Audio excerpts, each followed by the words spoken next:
কোরআন শিখে মরবে যারা জান্নাতি হলো তারা। বলুন সুবহানাল্লাহ। বললে হুজুর গল্প মনে হচ্ছে, কি নমুনা। আল্লাহ বলছেন, ইয়া ইবাদি লা খাউফুন আলাইকুমুল ইয়াউমা ওয়ালা আনতুম তাহজানুন আল্লাযীনা আমানু বিআয়াতিনা ওয়া কানু মুসলিমিন উদখুলুল জান্নাতা আনতুম ওয়া আজওয়াজুকুম তুহবারুন। 25 পারা 16 পৃষ্ঠা 5 নম্বর লাইনের 68 নম্বর আয়াত সূরা যুখরুফ। আল্লাহ পাক কিয়ামতের দিন, বিচারের দিন ফয়সালা হয়ে যাওয়ার পরে মা সেদিন বাচ্চাকে চিনবে না, বাচ্চা সেদিন মাকে ডাকবে না, স্বামী সেদিন স্ত্রী বলে ও আমার বিবি বলে কাছে ডেকে নেবে না, আর ভাই সেদিন ভাইকে রেখে পালিয়ে যাবে, ভাই গো বলে আসবে না। অমন সিচুয়েশন যখন তৈরি হবে, আল্লাহ বলছেন আমি আমার বান্দাকে ডেকে সেদিন জান্নাতে ঢুকিয়ে নেব। জোরে বলুন সুবহানাল্লাহ। আল্লাহ কি ডাকবে, কাকে, বান্দাকে কি বলবে? তো কোরআন শোনাচ্ছে, ইয়া ইবাদি লা খাউফুন আলাইকুমুল ইয়াউমা, আমার বান্দা যারা, আজকে কিয়ামতের দিন আমার বান্দার কোনো ভয় নাই। জোরে বলুন সুবহানাল্লাহ। ওয়ালা আনতুম তাহজানুন, আর কিয়ামতের দিন আমার বান্দার কোনো চিন্তা নাই। নারায়ে তাকবীর। সারা জীবন আমরা বক্তব্য শুনেছি, কি শুনেছি? আলা ইন্না আউলিয়া আল্লাহি লা খাউফুন আলাইহিম ওয়ালা হুম, বলেন, ইয়াহজানুন, শুনেছি না? আলা ইন্না আউলিয়া আল্লাহি লা খাউফুন আলাইহিম ওয়ালা হুম ইয়াহজানুন। এটা সূরা ইউনূস 11 নম্বর পারা 15 নম্বর পৃষ্ঠায় 1 নম্বর লাইনের 62 নম্বর আয়াত। এর বাংলা অর্থ হলো, আল্লাহ বলছে জেনে রাখো, নিশ্চয়ই আমার ওলি যারা, আমার বন্ধু যারা, তাদের দুনিয়াতে ভয় নাই, আখিরাতে চিন্তা নাই। নারায়ে তাকবীর। আচ্ছা, এটা নতুন কথা না পুরাতন কথা? হ্যাঁ বা না বলেন? শোনেন নাই আপনারা? বক্তারা আয়াত বলে না, আলা ইন্না আউলিয়া আল্লাহি লা খাউফুন আলাইহিম ওয়ালা হুম ইয়াহজানুন, আমার ওলি যারা, আমার বন্ধু যারা, তাদের কোনো ভয় নাই, তাদের কোনো চিন্তা নাই। নারায়ে তাকবীর। এটা সত্য না মিথ্যা? সত্য। কোরআনের আয়াত, বানানো গল্প না, 100% সত্য। এবার বলুন, আল্লাহর ওলি যারা, হাক্কানি ওলি যারা, তাদের কোনো ভয় নাই, তাদের কোনো চিন্তা নাই, এটা মানেন না? মানেন না? মানি। কিন্তু আমরা তো ওলি না, আমরা তো পীর না, আমরা তো সাধারণ জনগণ। আমাদের ভয় আছে না চিন্তা আছে? দুটো আছে না নাই? জোরে বলুন। আমরা তো ওলি না। আপনারা ওলি নাকি? আরে বলছেন না কেন? না ওলি, না পীর, না পীরের ঘরের ছেলে, না পীরের বংশ, না পীরের জামাই, না পীরের কোনো মেয়ে বিয়ে করেছি, আমরা তো কোনো লাইনের লোক নই। তা আমাদের কি হবে? ওলিদের ভয় নাই, ওলিদের চিন্তা নাই, আলহামদুলিল্লাহ তারা জান্নাতে যাবে। কিন্তু আমরা কিভাবে ওলি হব, বা এমন কিছু স্পেশাল আমল কি আছে যে আমল করলে আমরা ওলিদের মতো ভয়মুক্ত হব, চিন্তামুক্ত হব? এটা শুনে জিজ্ঞাসা করেছি কোনোদিন? করি নাই। এজন্য প্রথমে বসে আপনাকে বলেছি, বক্তব্য শুনে বুঝে বাড়ি নিয়ে যাওয়ার জিনিস, শুধু চা চা করে শুনে কানে হাত দিয়ে চলে গেলাম, কিছু হবে না। ভালো করে শুনে রাখেন, ওলিদের কোনো ভয় নাই, ওলিদের কোনো চিন্তা নাই, আলহামদুলিল্লাহ তারা জান্নাতে যাবে। বলুন সুবহানাল্লাহ। আল্লাহর ওলিরা জান্নাতি, জান্নাতি, জান্নাতি। কিন্তু আমরা তো আমরা তো পাবলিক, আমাদের তো আর বাঁচার রাস্তা নাই। আমরা কোথায় যাব? আমাদের ভয় বা চিন্তা নাই, এরকম কোনো স্পেশাল কথা কেউ শুনিয়েছে? শোনায় নাই যে আমরা কোথায় যাব। এবার আমাদের জন্য আরো 4টে স্পেশাল অফার আছে, 4টে স্পেশাল সুসংবাদ আছে। এই 4টে স্পেশাল আমলের মধ্যে যদি আমরা থাকি, আমাদেরও ভয় নাই, আমাদেরও চিন্তা নাই। যদি বলুন না সুবহানাল্লাহ। 4টে স্পেশাল আমল বলবো? সকলে বলতে বললে বলবো। আপনি যদি এই 4টে আমলের সঙ্গে যুক্ত থাকেন, চারটি আমলের সাথে সম্পৃক্ততা থাকে, ওলিরাও যেমন কিয়ামতের দিন ভয় পাবে না, ওলিরা যেমন কিয়ামতের দিন বেইজ্জত হবে না, ওলিরাও যেমন কিয়ামতের দিন জান্নাত পাবে, আমরাও ওলিদের পাশে থেকে তাদের সাথে একসাথেও জান্নাতে যাব। জোরে বলুন সুবহানাল্লাহ। তাহলে একটা করে বলি নাকি?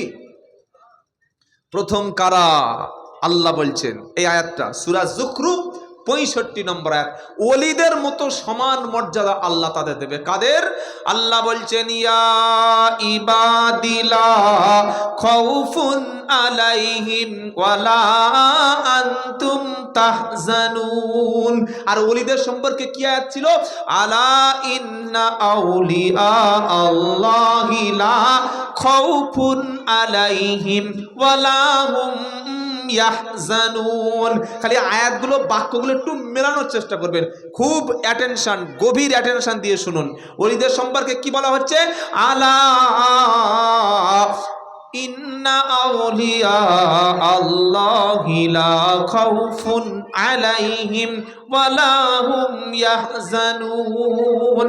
জেনে রাখো ওলিদের কোনো ভয় নাই, আল্লাহর বন্ধু যারা তাদের চিন্তা নাই।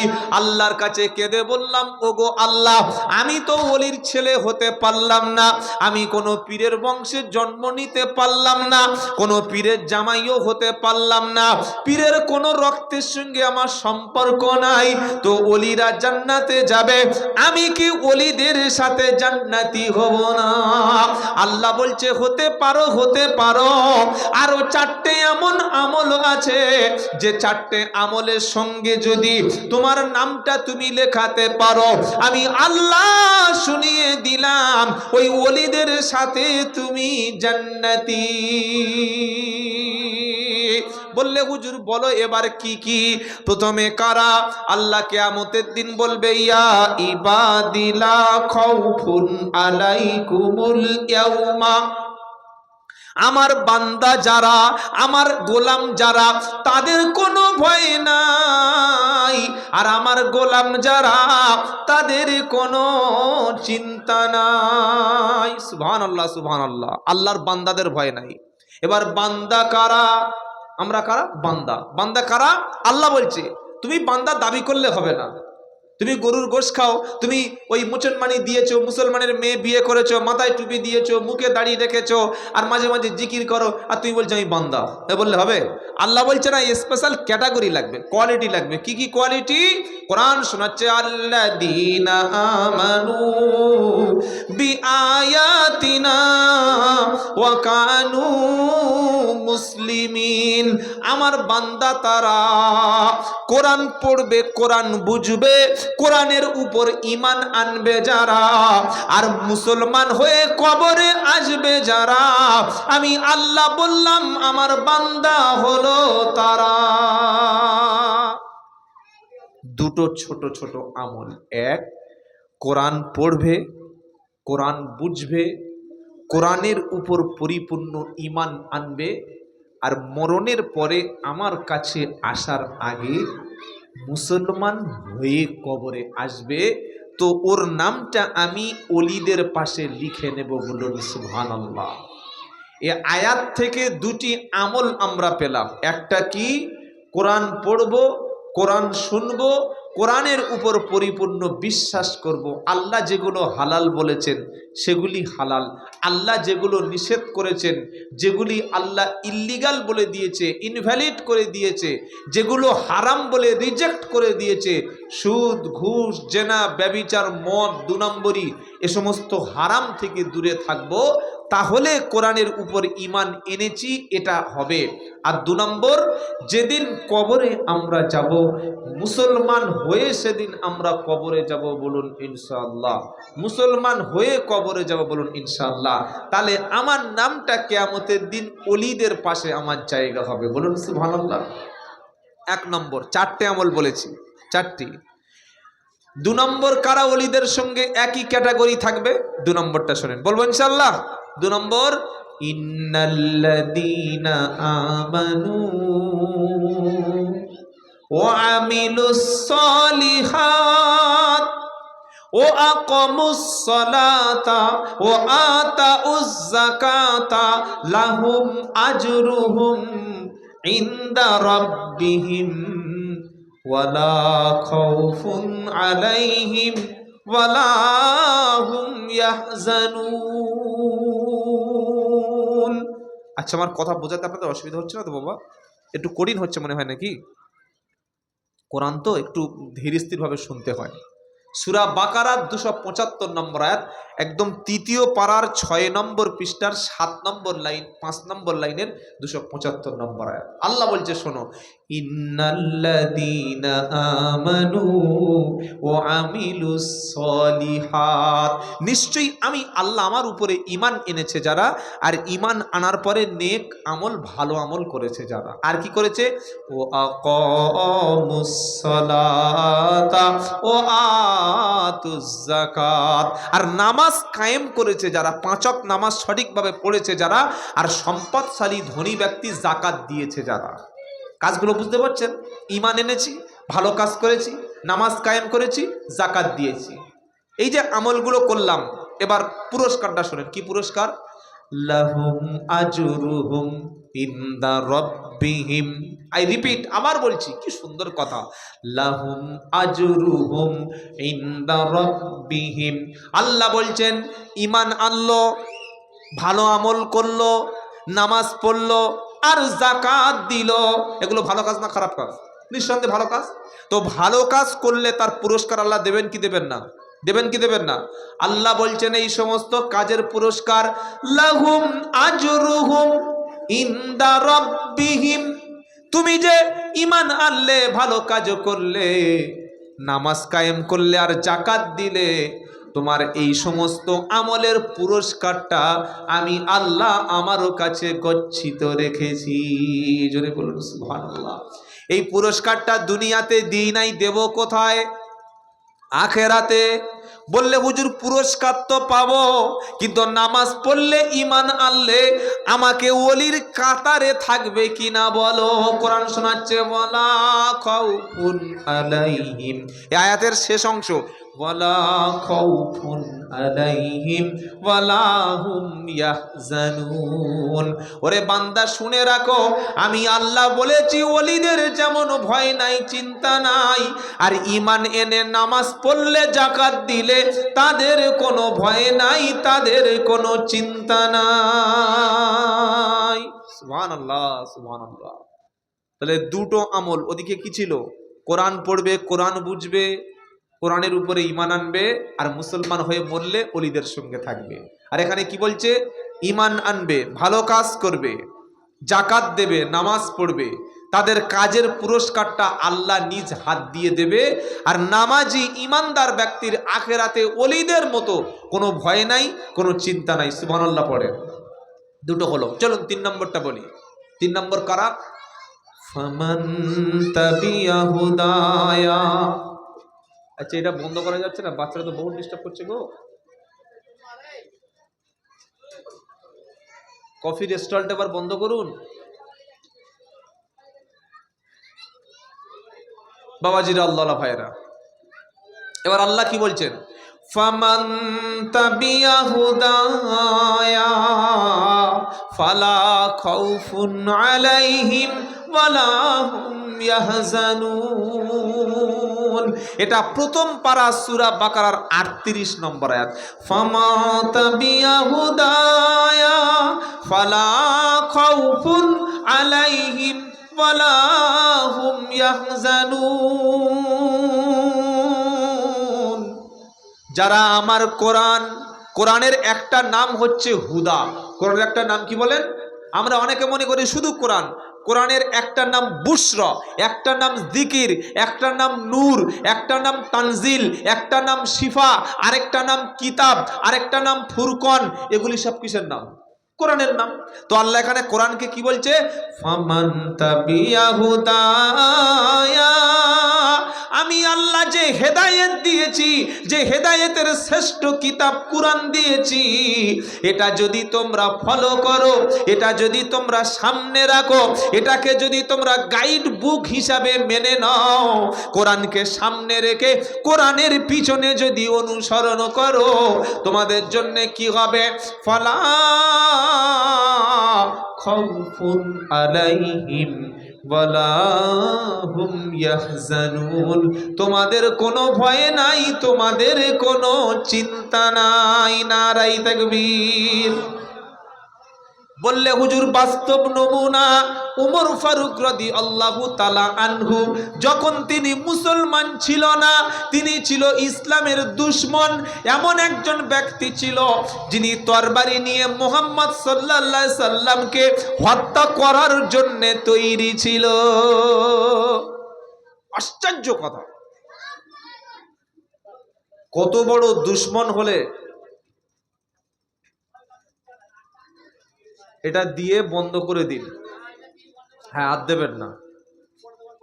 বসো বসো। বাচ্চারা কফি খাওয়ার অভ্যাস করতে হলো গো, তো চৌবাচ্চা দেখা পাচ্ছি। এই বাবা তোরা বস বস, তোরা কফি খেয়ে কি করবি? কফির বয়স হয়েছে? কফি কফি কি খাচ্ছে? কফি। আহা,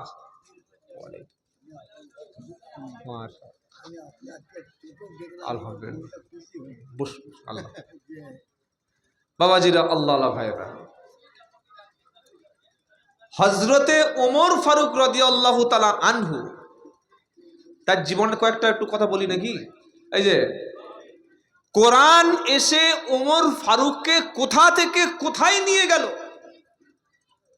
যিনি ছিলেন ইসলামের সবচাইতে বড় দুশমন, যার হাতে ছিল তরবারি, যে মুহাম্মদ সাল্লাল্লাহু আলাইহি ওয়াসাল্লামকে যেখানেই পাবো সেখানেই হত্যা করে দেব, নাউযুবিল্লাহি মিন যালিক।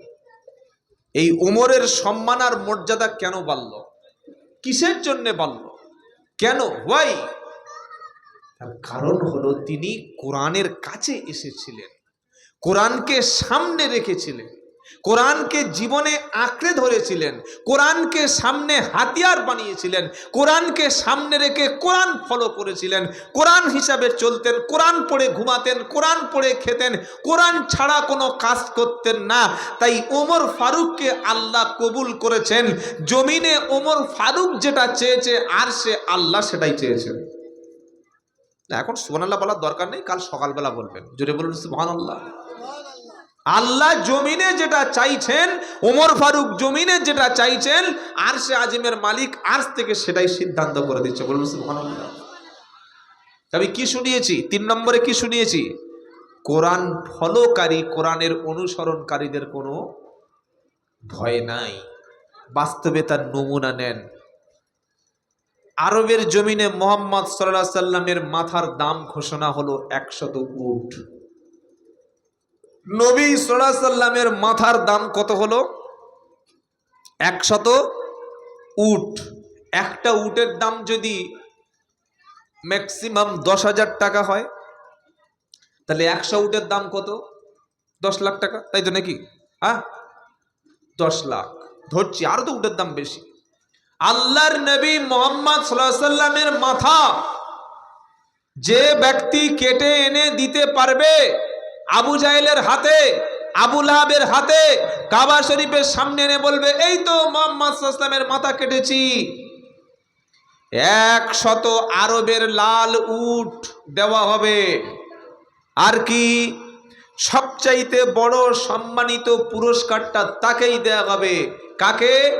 যে মুহাম্মদ সাল্লাল্লাহু আলাইহি ওয়াসাল্লামের মুন্ডু কেটে আনতে পারবে। নাউযুবিল্লাহি মিন যালিক।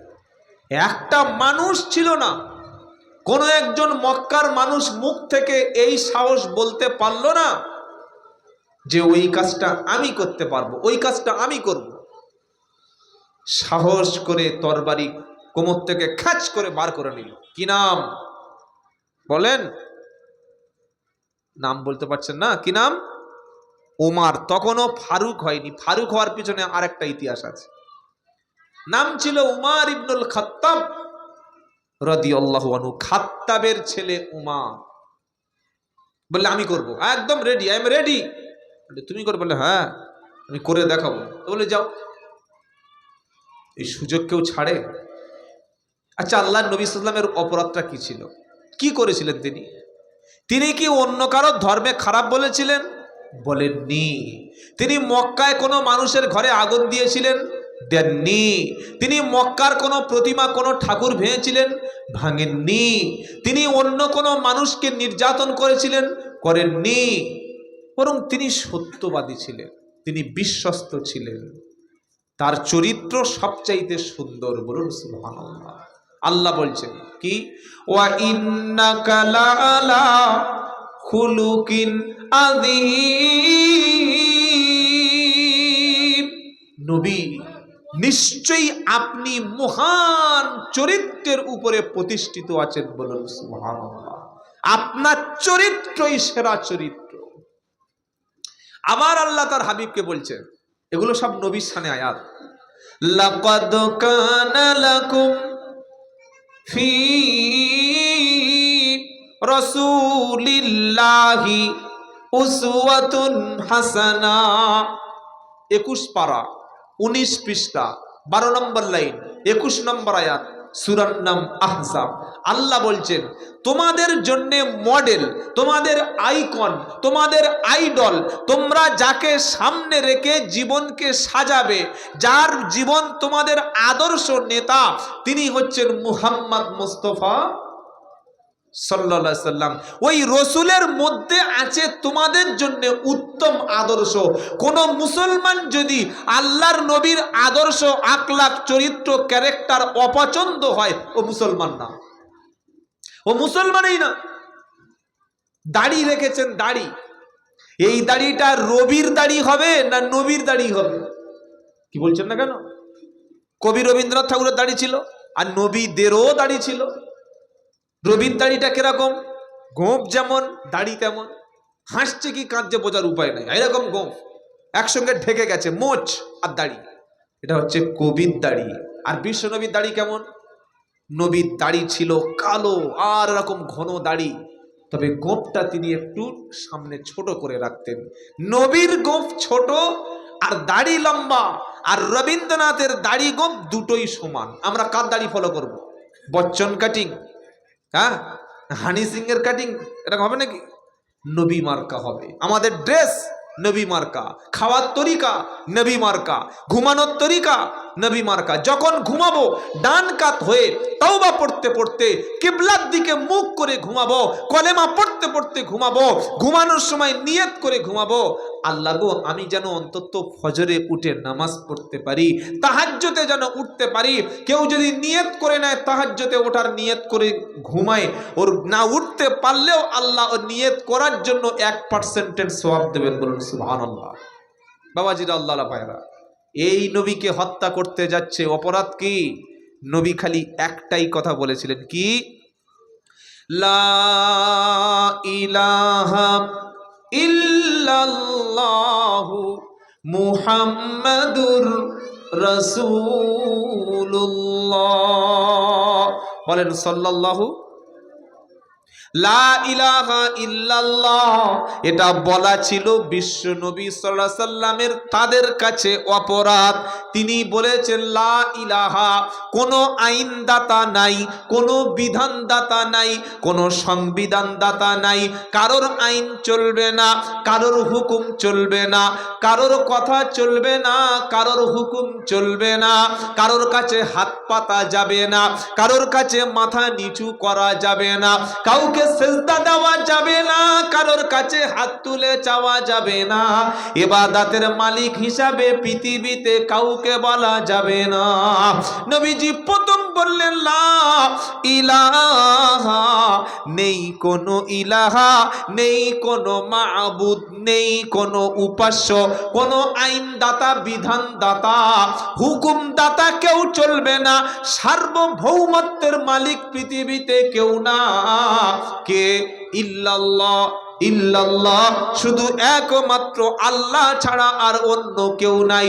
এই কথাটা যখন বলল, যারা 360টা মাবুদের কাছে ছুটতো, যারা কিছু বিপদে পড়লে কাবা শরীফের মধ্যে গিয়ে কাঁদতো, এক এক মাবুদের কাছে কেউ বৃষ্টি চাইতো, কেউ সন্তান চাইতো, কেউ অসুস্থ হলে কোনো মাবুদের কাছে গিয়ে কান্নাকাটি করত, তারা বলল মুহাম্মদ 360টাকে মাইনাস করলো, আর যাকে দেখা যায় না, ধরা যায় না, ছোঁয়া যায় না, তাকেই সত্যিকারের মাবুদ বলে মেনে নিল।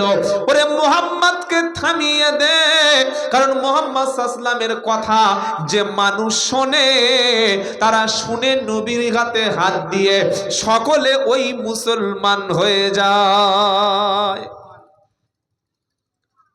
ধরুন এই পাড়ায় একটা লোক আছে, সে তৃণমূলের প্রধান, সাপোজ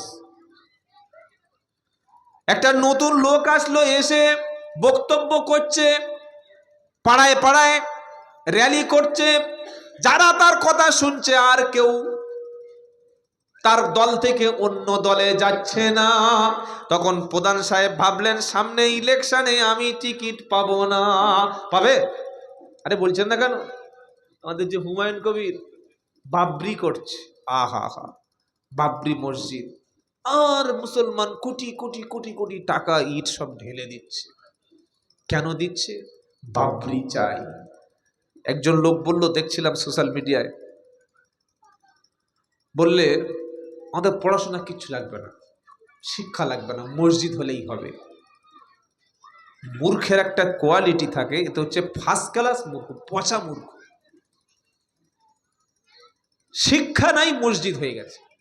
তা আপনি মসজিদে গিয়ে কি পড়বেন? বসে থাকবেন নাকি? আপনি যে মসজিদে যাবেন, ইবাদত করবেন, আপনার তো আগে শিক্ষা লাগবে না? যে এলাকায় স্কুল নাই, কলেজ নাই, ইউনিভার্সিটি নাই, মাদ্রাসা নাই, মক্তব নাই, আর এলাকায় বড় বড় বড় বড় বিল্ডিং আছে, বড় বড় বড় বড় অনেক কোটি কোটি টাকার মালিক আছে, এই বিল্ডিং, এই ফ্যাক্টরি, এই চাকরি, এই সম্পদ হাতে রাখতে পারবেন না। কেন পারবেন না? যতক্ষণ ইউনিভার্সিটি, বড় বড় হসপিটাল, বড় বড় কলেজ, বড় বড় মাদ্রাসা আমরা টিকিয়ে না রাখতে পারবো, আমাদের অস্তিত্ব থাকবে না। আপনি কুয়েতে যান, কাতারে চলে যান, দুবাইতে যান, ওমানে যান, মিশর, এসব গালফ কান্ট্রিগুলি যাবেন, 120 তলা, 150 তলা, 160 তলা বড় বড় বিল্ডিং পাবেন, টাওয়ার পাবেন, বিশাল মনোরমের সবকিছু পাবেন, এনজয় করার মতো সবকিছু পেয়ে যাবেন দুবাইতে। কিন্তু দুবাই কোনো বড় ইউনিভার্সিটি পাবেন না। কিন্তু চলে যান আমেরিকায়, ইউরোপে, হার্ভার্ড পাবেন, কেমব্রিজ পাবেন, অক্সফোর্ড ইউনিভার্সিটি পাবেন। সেখান থেকে বড় বড় বড় বড় পরমাণু বিজ্ঞানী তৈরি হচ্ছে, বড় বড় বড় বড় শিক্ষাবিদ তৈরি হচ্ছে, বড় বড় ড্রোন, রকেট লঞ্চার তারা বসে বসে তৈরি করছে। আর আমরা কি স্বপ্ন দেখছি? টাকার মালিক তো সব ঠিক করে দেব। না ভাই, আমাদের লাগবে স্কুল, লাগবে কলেজ, লাগবে বিদ্যালয়, লাগবে মাদ্রাসা। মসজিদ আছে মুসলমান পাড়ায়, খুব ভালো করে শুনুন, 30-40 লক্ষ টাকার মসজিদ, কিন্তু মসজিদের মধ্যে কোরআন পড়ার মতো একটা বাচ্চা নাই। এবার ভাবুন, যে বাচ্চা ক্লাস 1 থেকে মাধ্যমিক পর্যন্ত কোরআন শিখলো না, নামাজ শিখলো না, দিন শিখলো না, ইসলাম শিখলো না, সে মসজিদে গেলই না, যাবেও না। কি প্রয়োজনে যাবে? যে লোকগুলো এখন নামাজ পড়ছেন, সিনিয়র যারা, তারা তো একদিন না একদিন মারা যাবে। তাহলে এই মসজিদে এবার কারা আসবে? কারা এই মসজিদে এসে নামাজ পড়বে যদি আপনার সন্তানকে আপনি শিক্ষা না দেন? যোগ্য ইমাম আমার পাশে বসে আছে। আমি আব্দুল্লাহ জুবায়ের যত রাজ্য, যত জেলায় সফর করি, আগে সেই মসজিদে গিয়ে খবর নিই যে মসজিদ মহল্লার মধ্যে বাচ্চারা কোরআন শিখছে কিনা। যদি মসজিদে মক্তব না থাকে, মসজিদে যদি কোরআন শিক্ষার ব্যবস্থাটা না করেন, সামনে সেই দিন আসছে যেদিন আপনার মহল্লার, আপনার এলাকার মধ্যে একটা বাচ্চা পাবেন না যে বাচ্চা কোরআন আর পড়তে পারছে, নামাজ পড়তে পারছে। ইমান কি জিনিস জানে, কলেমা জিনিস কি জানে, হালাল কোনটা হারাম কোনটা এসব জানবেই তো না। যে কোরআন জানলো না সে তো কিছুই শিখতে পারলো না। আমরা অনেক সময় কি করি, ইমাম সাহেব বলি হুজুর আমার ছেলেটার পড়াবে, হুজুর পড়ালো, 1 ঘন্টা 2 ঘন্টা করে কোরআন শিক্ষা দিল। মাসের শেষে আমাদের কমন সেন্স, আমাদের বিবেক, আমাদের বুদ্ধি, আমাদের ইনসাফ, আমাদের মানবিকতা কি বলে?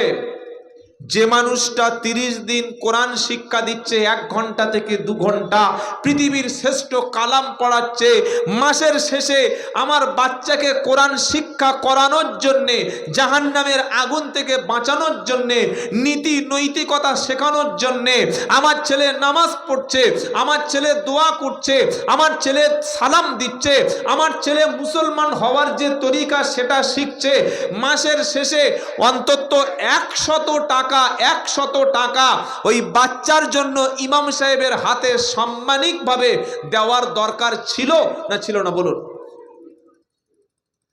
পৃথিবীতে এমন একটা সাবজেক্ট বার করুন, ম্যাথমেটিক্স হোক, হিস্ট্রি হোক, জিওগ্রাফি হোক, আপনার যে কোনো সাবজেক্ট বার করুন, যে মাসের শেষে তিনি পড়াবেন আর ফ্রি অফ কস্ট, বিনা পয়সা। দেখান, বার করুন। ইংলিশ পড়ায় সপ্তাহে 2 দিন, একদিন টেক্সট একদিন গ্রামার, 2 ঘন্টা করে সপ্তাহে 2 দিন, সোমবার টেক্সট আর বৃহস্পতিবার গ্রামার, 2 ঘন্টা 2 ঘন্টা 4 ঘন্টা, মাসে 8 দিন। বেতন কত? 1200 টাকা। মাস শেষ হওয়ার আগে টাকা দিতে হচ্ছে। ছেলে কেমিস্ট্রি পড়ছে, মাসে 2000-2500 টাকা, তাও মাস্টার পাওয়া যাচ্ছে না। আপনার ছেলে ইংলিশ পড়ছে, ইংলিশ অনার্স কিংবা ম্যাথমেটিক্স পড়ছে, মাসে 800 টাকা, 1000 টাকা। যে কোনো ছাত্র 300 টাকা ছাড়া কোনো ক্লাস 2 কেজি বাচ্চা পড়ায় না, মিনিমাম 300 টাকা দিতে হবে। কিন্তু কোরআন শিক্ষার ব্যাপারে এই ইমাম সাহেবের পয়সা লাগবে। হ্যাঁ রে, ইমামের আবার পয়সা দিতে হয়। এই যে মানে আমাদের ইসলাম সম্পর্কে ধারণা, তো আপনি যদি শিক্ষার পিছনে না খরচ করেন, বিল্ডিং আপনি রাখতে পারবেন না। আপনার ছেলে রাত 12টার সময় মদ খেয়ে এসে যদি বাড়িতে প্রবেশ করে, রাত 2টোর সময় লটারির টিকিট কেটে যদি বাড়িতে প্রবেশ করে, আপনার সামনে যদি অশ্লীল ভাষা বলে, আপনি আমি যেদিন মারা যাব, আমার ছেলে আমার মেয়ে যদি আমার জন্য জানাজার নামাজে দাঁড়িয়ে যদি দোয়াটুকু না করতে পারে, জানাজার নামাজে 3টি দোয়া, প্রথম দোয়া সানা, দ্বিতীয় দরুদ শরীফ, তৃতীয় আল্লাহুম্মা গফিরলি হাইয়িনা ওয়া মাইয়িতিনা ওয়া শাহিদিনা ওয়া গায়িবিনা ওয়া সগীরিনা ওয়া কাবীরিনা ওয়া যাকারিনা ওয়া উনসানা, এই দোয়াটুকু যদি আমার সন্তান জানাজার নামাজে আমার জন্য যদি না পড়তে পারে, আমি ছেলের জন্য বিল্ডিং বানালাম, অট্টালিকা বানালাম, কোটি টাকার গাড়ি আর সম্পত্তি রেখে গেলাম, আমার মরণের পরে আমার লাশ যখন কবরে শুইয়ে দেয়া হলো, ইমাম সাহেব বললে বিসমিল্লাহি ফি সাবিলিল্লাহ ওয়া লা মিল্লাতি রাসূলিল্লাহ, আল্লাহর নামে রাসূলের দ্বীনের উপরে আল্লাহর রাস্তায় একে ছেড়ে দিয়ে চলে গেলাম। কবরে লাশ শোয়ানোর পরে উপরে তক্তা কিংবা বাঁশ দিয়ে ভালো করে ঢেকে দেওয়া হলো।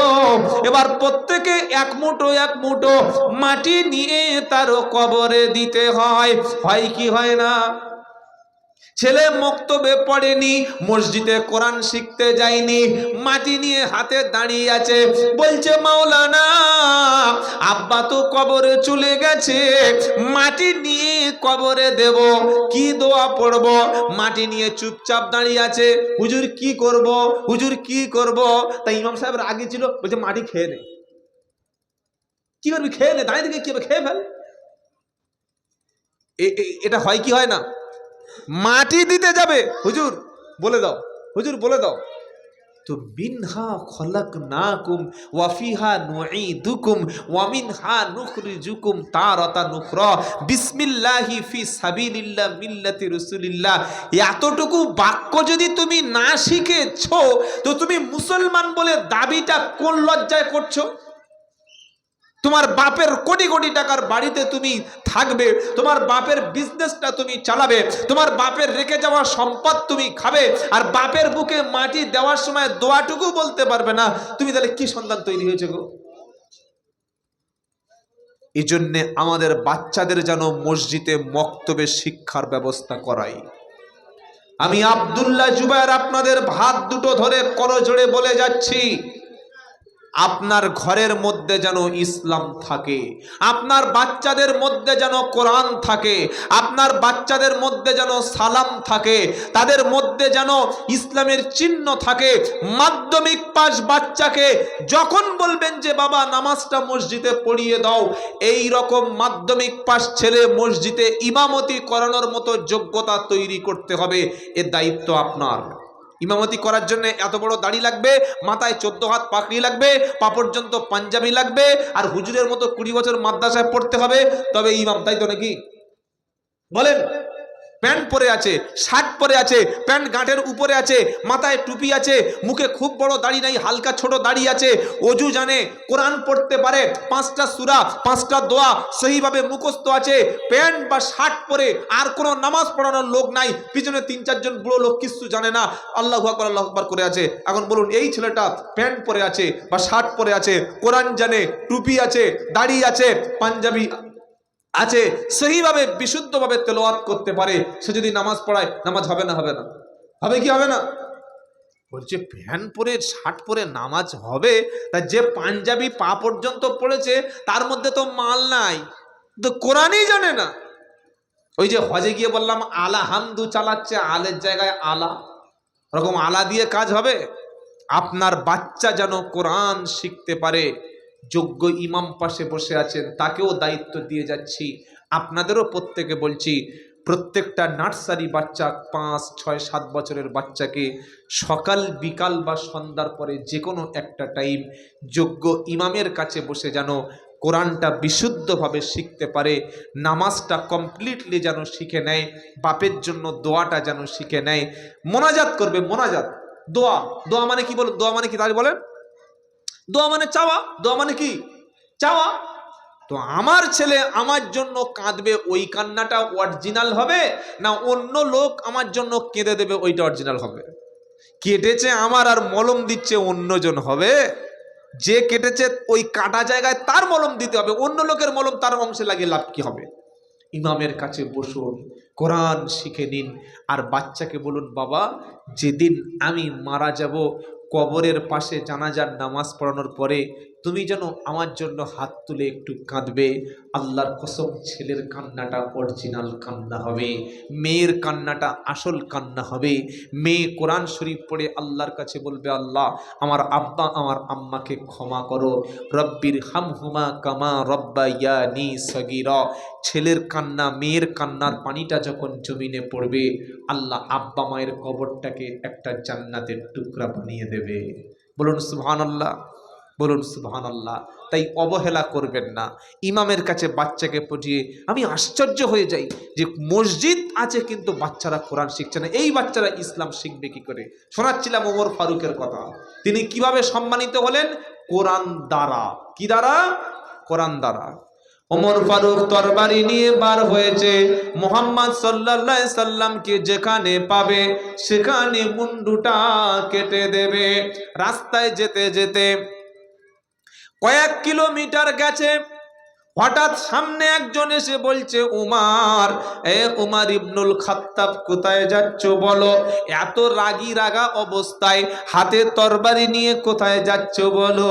ওমর বলল, সরে দাঁড়াও, আমারও সামনে আসবে না, আমি মারতে যাচ্ছি, হত্যা করতে যাচ্ছি, দুটুকরো করতে যাচ্ছি, মুহাম্মদ মুস্তাফা সাল্লাল্লাহু আলাইহি সাল্লামকে আমি ছাড়ব না।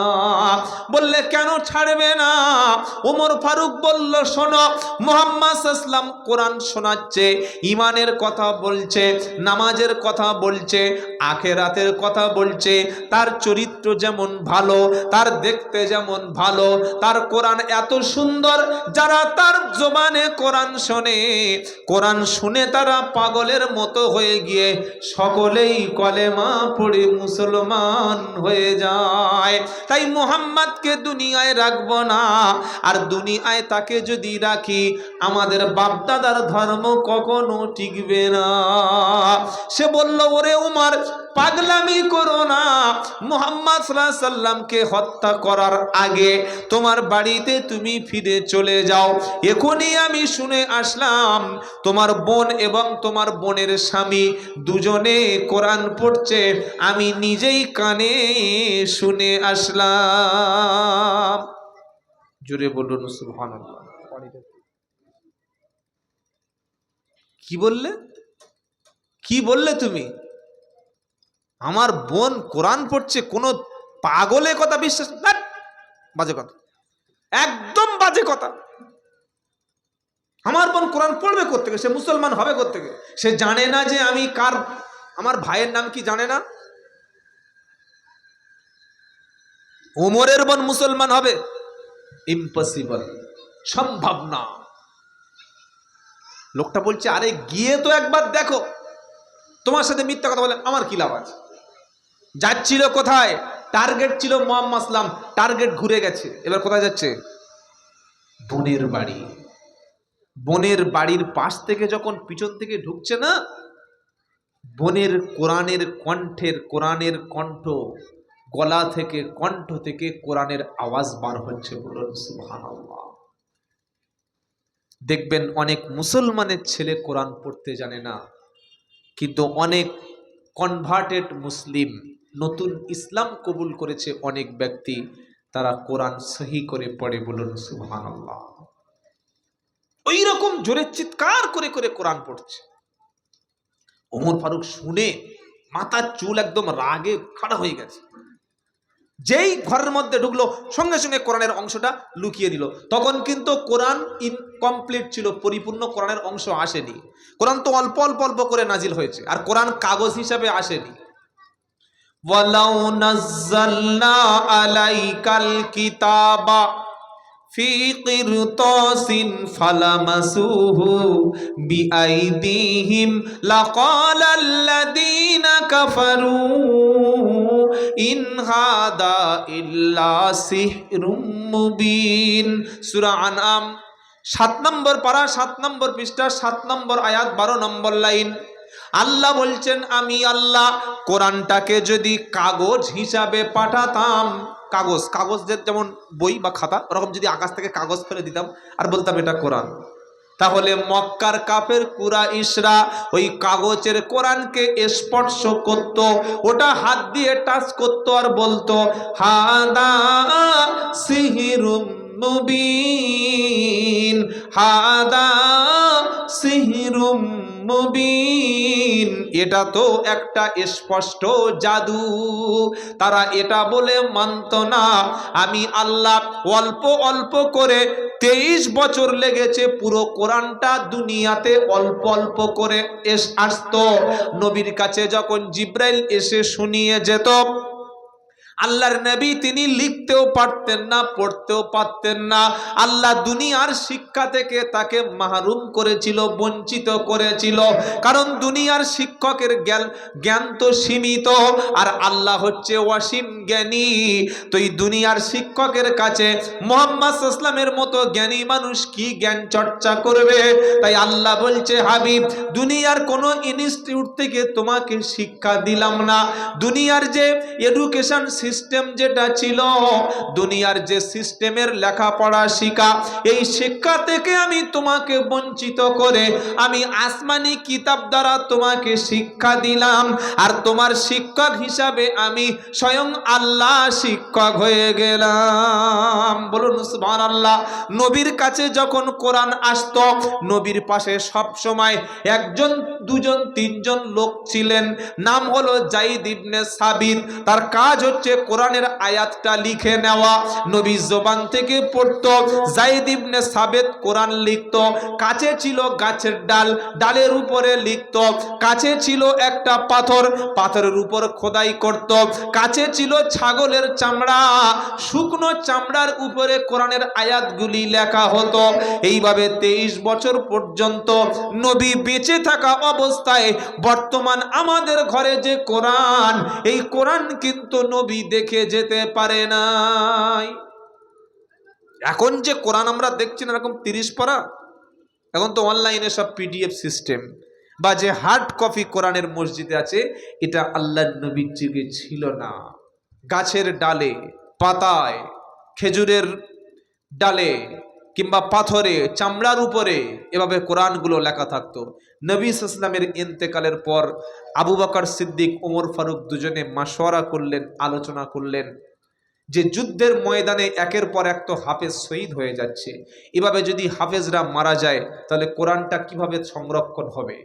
তাই উসমান গনি রাদিয়াল্লাহু তাআলা আনহুর সঙ্গে পরামর্শ করলেন। আর নবীর কাছে যিনি কোরআন লিখতেন, কাতিবে ওহী যাকে বলা হয়, যায়েদ ইবনে সাবেত, তাকে বললেন, যায়েদ, কোরআনের যতগুলো অংশ আছে সব তুমি এক জায়গায় করো, আর সূরা ফাতিহা থেকে সূরা নাস পর্যন্ত তুমি পড়ো, আর পাশে একজনকে ওটা লিখতে বলো। হযরত যায়েদ ইবনে সাবিত বলছে, আল্লাহর কসম, যদি আমাকে ওহদ পাহাড় ঠেলে এক জায়গা থেকে আরেক জায়গায় নিয়ে যাও, এটা নিয়ে যাওয়া আমার জন্য সহজ ছিল, কিন্তু কোরআন এই পূর্ণাঙ্গ রূপে লিখে এক জায়গায় করা, এটা আমার জন্য অনেক কঠিন ছিল। আল্লাহ আমার দিলকে সহজ করে দিয়েছেন, তাই কাজটা আমি কমপ্লিট করতে পেরেছি। বলুন সুবহানাল্লাহ। অত সহজ নয় বন্ধু। তো তখন ওমরের বোন, তার নাম হচ্ছে ফাতেমা, তার কাছে কোরআনের একটা অংশ ছিল, পুরো কোরআন না। কত অংশ ছিল? একটা অংশ। ওটা কোন অংশ? ওটা সূরা তাহা 16 নম্বর পারা 11 নম্বর পৃষ্ঠা, ঠিক 7 নম্বর লাইন থেকে হযরত ওমরের বোন গাছের ছাল বলুন বা পাথর বলুন একটা অংশ পেয়েছিল। ওটা সূরা তাহার 5টি আয়াত, আর ওই নিয়ে পড়া শুরু করত। মুসলমান মানেই কোরআন পড়বে, মুসলমান হলেই সে কোরআন পড়বে, কোরআন পড়বে আর কোরআনের উপরে আমল করবে। এই হলো সাহাবাদের জীবনের আমল। বলুন না সুবহানাল্লাহ। মুসলমান কোরআন পড়তে পারবে না এটা জানা ছিল না সেই যুগের। মুসলমান মানেই কোরআন পড়বে। ওমর ফারুক যখন ঘরে ঢুকলো, সূরা তাহার অংশটা তখন কাপড়ের ভিতরে লুকিয়ে নিল। ওমর বললেন, দেখি বার করো, কি পড়ছিলে? ওমরের বোন বলল, না না না, তোমার জেনে কোনো লাভ হবে না। ওমর ফারুক বলল, শুনলাম তোমরা নাকি ইসলাম কবুল করেছো। আচ্ছা, মুসলমান হতে গেলে কি লাগে বলেন? 5 কেজি গরুর গোশ, 6 বছর বয়সে মোচনমানি, এত বড় 6 ইঞ্চি দাড়ি, 4.5 ফুট পাঞ্জাবি, মাথায় 150 টাকা দামের বড় টুপি, আর মুসলমানের মেয়ে বিয়ে করব। কাঁচা মুসলমান, তাই তো? বলেন, আমি হিন্দু, আমি খ্রিস্টান, আমি জৈন, আমি নাসারা, আমি ইসলাম কবুল করতে চাই, কি আছে? কি করলে ইসলাম করলে বলেন? কিচ্ছু লাগবে না, একটাই কথা, কি? লা ইলাহা ইল্লাল্লাহ। আরে জোরে জোরে পড়েন না। লা ইলাহা ইল্লাল্লাহ, লা ইলাহা ইল্লাল্লাহ, লা ইলাহা ইল্লাল্লাহু মুহাম্মাদুর। পড়ে নিলাম, এবার অন্তর থেকে মেনে নিলাম। শুনছেন আপনারা? মুখে কলেমা পড়ে নিলাম আর অন্তর থেকে মেনে নিলাম। এবার আমি কলেমা পড়ার পরে ইমানদারদের মতো আমল করতে শুরু করলাম। আমি হলাম মুসলমান। আমি একসঙ্গে নামাজ পড়তে পারবো, আমি একসঙ্গে খাদ্য খেতে পারবো, মুসলমানদের মেয়ে বিয়ে করতে পারবো। আমি যদি কোরআন শিখি, আমি কোরআন যদি জেনে থাকি, সকালবেলা আমি অমুসলিম ছিলাম, দুপুরে ইসলাম কবুল করলাম, আমি যদি কোরআন মুখস্থ করতে পারি, আমি 1 সপ্তাহ পরে জুমার মসজিদে ইমামতি করতে পারবো। ইসলাম কিন্তু বাধা দেবে না। জোরে বলুন সুবহানাল্লাহ। ওমরের বোন ইসলাম কবুল করেছে সকালে আর কোরআন পড়ছে দুপুরে। ওমর বলছে, কি পড়ছিলে শোনাও। ওমরের বোন বললে, শুনে কি লাভ হবে বলো? তুমি তো ইসলাম মানো না, তুমি তো কোরআন মানো না, তুমি তো দিন মানো না, তুমি কলেমা মানো না। ওমরের বোন বলছে, ওমর রে, তুমি যে মূর্খতার উপরে, জেহালাতের উপরে আছো, ওর চাইতে সুন্দর একটা শ্রেষ্ঠ দিন শ্রেষ্ঠ জীবন ব্যবস্থা যার নাম হলো ইসলাম, ওটা যদি তুমি মেনে নাও, ওটা যদি তোমার দিনের চাইতে এই দিনটা ভালো হয়, তোমার ধর্মের চাইতে এই শ্রেষ্ঠ ধর্ম যদি তোমার ভালো হয়, বলো তুমি মেনে নেবে কিনা? এটা বলার পরে ওমর বুঝতে পারলো বোন বোনাই দুজনে মুসলমান হয়ে গেছে। বোন এবং বোনের বর, বোনের স্বামী দুজনকে প্রহার করতে শুরু করলো, মেরে রক্তাক্ত শুরু করে দিল। তখন বোন বলছে, উমর তুমি মারছো মারো, কোনো দুঃখ নাই, তবে তোমার ধর্মের চাইতে আমার ধর্মটা মনে হয় বেশি ভালো হবে, একবার তুমি বলো মানবে কিনা? তখন উমর বলছে, বোন সত্যি করে বলো, ওই ধর্মের কোনো কথা কি তোমার কাছে আছে না?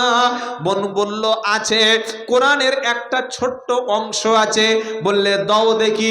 ওমর ফারুক কোরআনের অংশটা তুলে নিয়ে পড়তে শুরু করলো। সূরা তহার প্রথম 5টি আয়াত, তহা মা আনজালনা আলাইকাল কুরআনা লিতাশকা ইল্লা তাদকিরাতাল লিমান ইয়াখশা। সুবহানাল্লাহ বলেন। ইল্লা তাদকিরাতাল লিমান ইয়াখশা।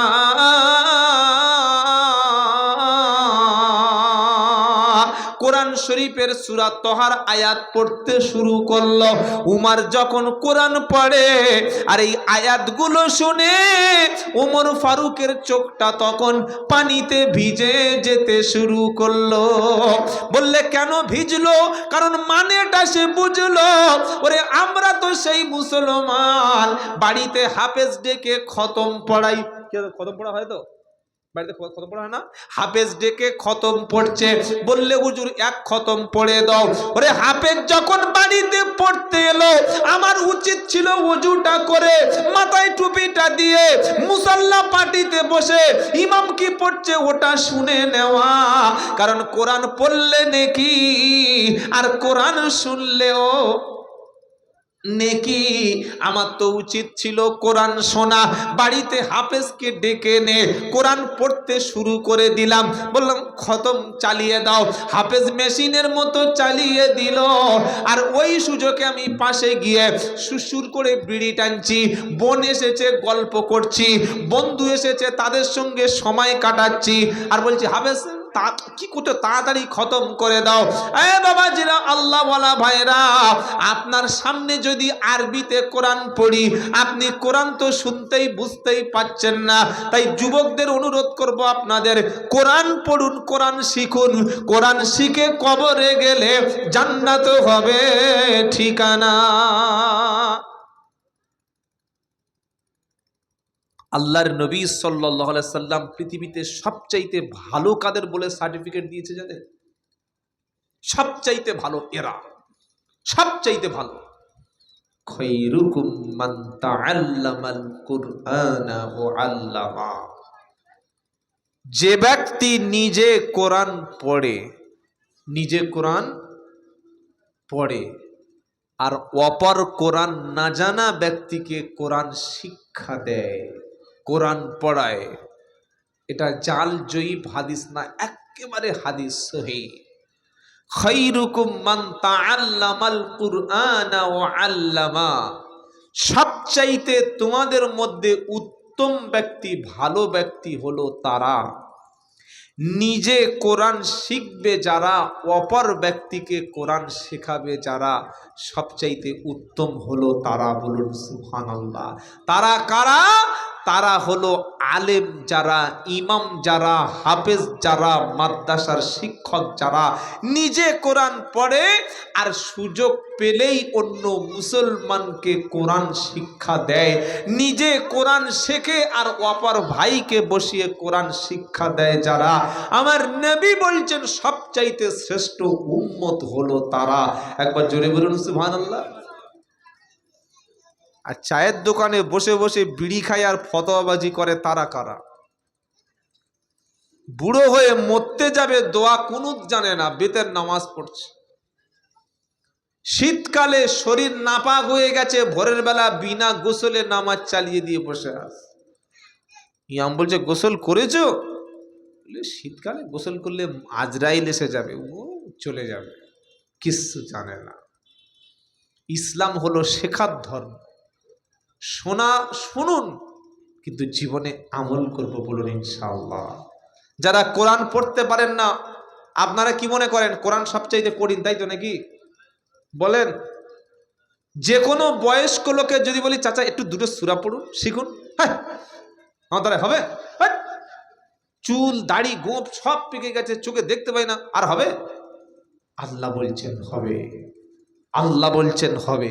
শুধু হবে বলে নাই, আল্লাহ বলছেন আমি আল্লাহ কোরআন পড়া, কোরআন মুখস্থ করা, কোরআন ধরা, কোরআনকে নিয়ে গবেষণা করা আমি আল্লাহ সহজ করে দিয়েছি। বলুন সুবহানাল্লাহ। বলো যে দলিল ছাড়া কি আর 2025-এ কোনো মাল বিক্রি হয়? কি গো, বাল্লাকাদ ইয়াসসারনাল কুরআনা লিযিকরি ফাহাল মিন মুদ্দাকির। আল্লাহ বলছে আমি আল্লাহ কোরআন শিক্ষা করা, কোরআন পড়া, কোরআন মুখস্থ করা সহজ করে দিয়েছি। কে আছো এসো, কোরআন থেকে তোমরা জ্ঞান আহরণ করবে। বলুন সুবহানাল্লাহ। কোরআন যদি সহজ না হবে, 10 বছরের বাচ্চা তাহলে কি করে হাফেজ হবে? অন্ধ হাফেজ আছে, শুনেছেন? অন্ধ হাফেজ শুনেছেন? দেখেন নাই? জীবনে কোরআন দেখে নাই, জীবনে নিজে কোরআন পড়ে নাই, পাশে একজন হাফেজ বসে বসে পড়ছে আর উনি কোরআন শুনছে, শুনেও শুনে হাফেজ আছে, এক জায়গায় বসে 30 পারা কোরআন শুনিয়ে দিতে পারে। নারাই তাকবীর, নারাই তাকবীর। তার নাম হলো কোরআন। এবার ওমর ফারুক কি পড়ছেন? কোরআন কোন আয়াত পড়ছেন? সূরা তাহা পড়ছেন আর কাঁদছেন। কেন কাঁদছেন জানেন? বুঝতে পারছে তো। কি গো, আমরা বুঝতে পারি না। নামাজে ইমাম সাহেব জাহান্নামের আয়াত পড়ছে কি জান্নাত পড়ছে, পিছনে ঘুমোচ্ছে, এরকম খতম তারাবি হয় আপনাদের এলাকায়? কোন তারাবি হয় গো? হয়তো আউযু বিল্লাহি মিনাশ বিসমিল্লাহির রহমানির রহিম তাবারাকাল্লাযী বিয়াদিহিল মুলকু আল্লাযী খালাকাল মাউতা ওয়াল হায়াতা লিয়াবলুয়াকুম আল্লাযী খালাকা সামাওয়াতি ওয়াল আরদা সায়ালামুন। সব সিজদা চলে গেছে, কিছু বুঝতে পারে নাই। সেক্রেটারি বলছে হাফেজ সাহেব কি হলো? 1 ঘন্টা 20 মিনিট আমরা খাবো না, আমাদের বউগুলো বসে আছে বাড়িতে, গেলে তবে ঘুমাবে, এরকম দেরি করে, তাড়াতাড়ি চালাও। হাফেজ সাহেব বলছে দাঁড়া, 5G চালাবো, এক্সপ্রেস চালিয়ে দেব, বন্দে ভারত, 12 ঘন্টায় পৌঁছে যাবে। কি বুঝলেন? তাবারাকাল্লাযী বিয়াদিহিল মুলকু ওয়াল হায়াতা সামিউল আলীম। আল্লাহু আকবার। আল্লাহর কসম, এভাবে কোরআন পড়লে সওয়াব তো হবে না, উল্টে গুনাহ হবে। কি হবে? তাহলে কেরাম কোরআন পড়তে হবে। আল্লাহ বলছেন, আমার কথা না, ইয়া আইয়ুহাল মুযাম্মিল কুমিল লাইলা ইল্লা কালিলা নিসফাহু আবিনকুস মিনহু কালিলা আও জিদ আলাইহি ওয়ারাত্তিলিল কুরআনা তারতিলা ইন্না সানুলকি আলাইকা কাওলান সাকিলা। 29 পারা সূরা মুজাম্মিল। আল্লাহর নবী সাল্লাল্লাহু আলাইহি ওয়াসাল্লাম তিনি একটা কম্বল মুড়ি দিয়ে, ব্ল্যাঙ্কেট মুড়ি দিয়ে শুয়ে আছেন, ঘুমিয়ে আছেন। জিবরাইল এসেছে, বিশ্ব নবীকে ডাকবে। কেন নবীকে ডাকবে? আল্লাহর নবীকে ডেকে দিয়ে বলছেন, নবী আপনি উঠে পড়ুন, রাতের বেলা যেমন ঘুমানোর দরকার আছে, রাতের বেলা তাহাজ্জুদের নামাজও পড়তে হবে। ইয়া আইয়ুহাল মুজাম্মিল, কামলিওয়ালা চাদরওয়ালা আর তো শুয়ে থেকো না, কামলিওয়ালা চাদরওয়ালা আর তো শুয়ে থেকো না, উঠে পড়ো রাতের বেলা খুশি হবে রব্বানা, উঠে পড়ো রাতের বেলা খুশি হবে রব্বানা। নারায়ে তাকবীর। কিছু রাত পড়বে তুমি, কিছুক্ষণ পড়বে তুমি, সারা রাত তো ঘুমাবে না। কিছু রাত পড়বে তুমি, সারা রাত তো ঘুমাবে না। অর্ধ রাত হবে অথবা বেশি তুমি জাগবে না। কামলিওয়ালা চাদরওয়ালা আর তো শুয়ে থেকো না, কামলিওয়ালা চাদরওয়ালা আর তো শুয়ে থেকো না, আর উঠে পড়ো রাতের বেলা খুশি হবে রব্বানা। কিভাবে পড়বে? নিসফাহু আউইন কুসমিনহু কলিলা, রাতের অর্ধেক অংশ অথবা তার চাইতে কম অথবা তার চাইতে বেশি কি করবে? নামাজ পড়বে, কোরআন পড়বে। আর নামাজের মধ্যে বা যখন তুমি কোরআন পড়বে কিভাবে পড়বে? ওয়ারাত্তিলিল কুরআনা তারতিলা, তার তিলের সঙ্গে বুঝে বুঝে টান দিয়ে সহি করে সঠিকভাবে থেমে থেমে কোরআন পড়বে। বলুন সুবহানাল্লাহ। ওমর পড়ছেন কি? তহা, তহা কার নাম জানেন? তোহা সিদ্দিক নাকি? হ্যাঁ, আরে ওটা তো ওই কোরআন থেকেই নাম নেওয়া আছে। কি বুঝলেন? ছোট হুজুর রহমতুল্লাহ যে নাম রেখেছেন, কিসের নাম এটা? কোরআনের নাম। আর আমাদের ছেলের নাম বাবলু, রাজু, দীপু, সাগর, আয়ান, জিশান, মেশিন। ছেলেদের নাম না আছে কোরআন থেকে, না আছে হাদিস থেকে। চিন্তা করতে পারছেন? তো তোহা তো নবীর নাম। কার নাম জানেন না? তোহা, ও আমার প্রিয় রসুল। আল্লাহ বলছে রসুলকে তোহা, মা আনজালনা আলাইকাল কুরআনা লিতাশকা, ও আমার প্রিয় তোহা, ও আমার প্রিয় হাবিব, আমি আল্লাহ এজন্য করে তোমার উপরে কোরআন পাঠালাম না যাতে কোরআন পড়লে, কোরআন বুঝলে, কোরআন মানলে তোমার জীবনে কষ্ট হয়। তুমি কোরআন পড়বে, তুমি কোরআন বুঝবে, তুমি কোরআন মানবে, আর তোমার জীবনে বিপদ নেমে আসবে। এজন্য কোরআন আমি পাঠাই নাই। আল্লাহ বলছেন কোরআন তুমি পড়ো, কোরআন আমল করবে, আর তোমার জীবনে বিপদ আসবে। এটা হয় নাকি? আমি তোমাকে বিপদে ফেলার জন্য, কষ্টে ফেলার জন্যে, টেনশনে ফেলার জন্যে, ডিপ্রেশনে ফেলে দেওয়ার জন্যে, বিপদে মুসিবতে ফেলে দেওয়ার জন্যে এই কোরআন নাজিল করেছি। তুমি তাই ভাবলে যে কোরআন তুমি পড়লে তুমি অপমানিত হবে, লাঞ্ছিত হবে? না, কি হবে তাহলে?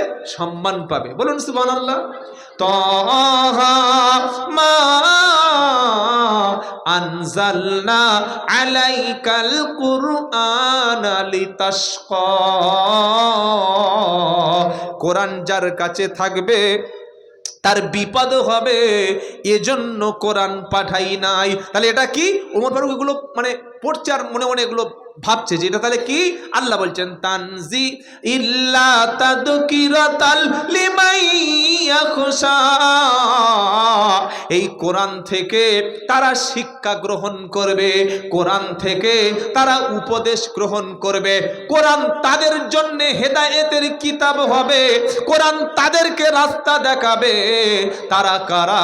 ইল্লা তাদকিরাতাল লিমান ইয়াখশা, যারা আল্লাহকে ভয় করে, আখিরাতকে ভয় করে, আযাবকে ভয় করে, পরকালকে ভয় করে, আখিরাতকে ভয় করে, যারা কোরআন তাদের জন্য উপদেশ হিসাবে কাজে লাগবে। নারায়ে তাকবীর। দুটো কথা শিখলেন উমর, আর দুটো কথা শিখে নিজের জীবনে মেনে নিলেন। জোরে বলুন সুবহানাল্লাহ। বাবাজিরা, সোনার লালেরা, আল্লাহ ভাইরা, সারা জীবন জলসা শুনে শুনে দাড়ি পেকে গেছে, চুল পেকে গেছে, গোঁপ পেকে গেছে, পাক ধরেছে মাথায়, আর কিছু পাকতে বাকি নাই। মাথা থেকে পা চুল পর্যন্ত সব পাকা। দুটো আয়াত শুনলেন উমর, আর দুটো আয়াত শুনে তিনি এমন ভাবে মেনে নিলেন, দুটি আয়াত শুনে বুঝে তিনি সিদ্ধান্ত নিলেন যে আমি ধর্মকে ছেড়ে দিয়ে ইসলাম কবুল করব। জোরে বলতে পারলেন না সুবহানাল্লাহ? ও না বুঝতে পারলে সুবহানাল্লাহ বলেন। একটা বাচ্চা ছেলে, 1.5 বছর 2 বছরের নাতি, 2 বছর, দাদু বলছে বাবা নাতি সোনামণি আয়ান আমার কোলে আয়। দাদু কোলে করে নিয়েছে, নিয়ে বাচ্চাকে নাচাচ্ছে, হাতে চকলেট দিচ্ছে, খাবার দিচ্ছে, খাচ্ছে, এরকম কোলের উপরে বসিয়ে দিয়েছে। দিয়ে দাদু তার নাতির গল্প শোনাচ্ছে, গল্প শোনায় না তো, গল্প শোনাবে তো শোনাবে, এই 2 বছরের নাতিকে 70 বছরের দাদু বাসর রাতের গল্প শোনাচ্ছে। কিসের গল্প বলো? কথা বলে না, কিসের গল্প বলে? বাসের রাতের গল্প। বাসের রাত। জানিস নাতি আয়ান, যেদিন তোর দাদির সাথে আমার প্রথম বিয়ে হয়, কি সাজ সেজে যে তোর দাদি এসেছিল কি বলবো আর।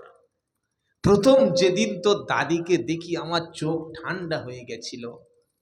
প্রথম যেদিন সালাম দিয়ে তোর দাদিকে কাছে পাই আমার জীবন ঠান্ডা হয়েছিল। আর একদম পুরো ফুল নাইটের গল্প শোনাচ্ছে ফজর পর্যন্ত। বলুন, এই 2 বছরের নাতির কাছে বাসর রাতের গল্প বলে উমাল কোনো কিছু ধরতে পারবে না, কোনো মজা পাবে? ছোট বাচ্চার কিছু মনে হবে? কি বলছে রে করে তাকিয়ে আছে, হবে কি হবে না? তো বুঝতে পারলে তবে তো মজা লাগে। আর যদি 22 বছরের ছেলের সামনে বাসর রাতের গল্প বলে, ওমাল নড়বে আর দাদু আর একটু বলো, বলবে না? বলবে না। তো কোরআন বুঝতে পারলে তবে তো চোখ থেকে পানি আসবে। ছেলেরা হিন্দি গান শোনে, স্যাড সং শোনে, বিরহের গান, কানে ব্লুটুথ, আর দেখি কাঁদছে। কি হবে কানে ব্লুটুথ আর কাঁদছো? বলছো ওসব তুমি বুঝতে পারবে না। আমরা বুঝবো না, তোমরা বুঝবে? কানে ব্লুটুথ আর কাঁদছে কেন রে? ভিতরে ওর অন্তরটা পুড়ে যাচ্ছে, কবে ছেড়ে চলে গিয়েছিল ওই সিনগুলো ওর মনে হচ্ছে, খালি চোখ থেকে ভিজে ভিজে পানি পড়ছে। আজ জীবনে যদি কোনোদিন দেখা হয়। কি বুঝলেন? এটা হচ্ছে বিরহের গান। যাদের মা চলে গেছে কবরে, তাদের সামনে যদি একটা গজল পরিবেশন করি না, ও কেঁদে হাফদম বার হয়ে যাবে। মুর্শিদাবাদে একটা গজল বলেছিলাম আমি, যদিও শিল্পী টিল্পী নেই বা গজল বলা আমার পছন্দ না, মাঝে মাঝে খুব আবেগে এসে গেলে মুখ থেকে বার হয়ে যায়। আপনারা তো কোরআন শোনার জন্য আমাকে এনেছেন, আমি কি গজল শিল্পী নাকি? আর এখন জলসা মানে কি কিচ্ছু লোকের বোঝে না।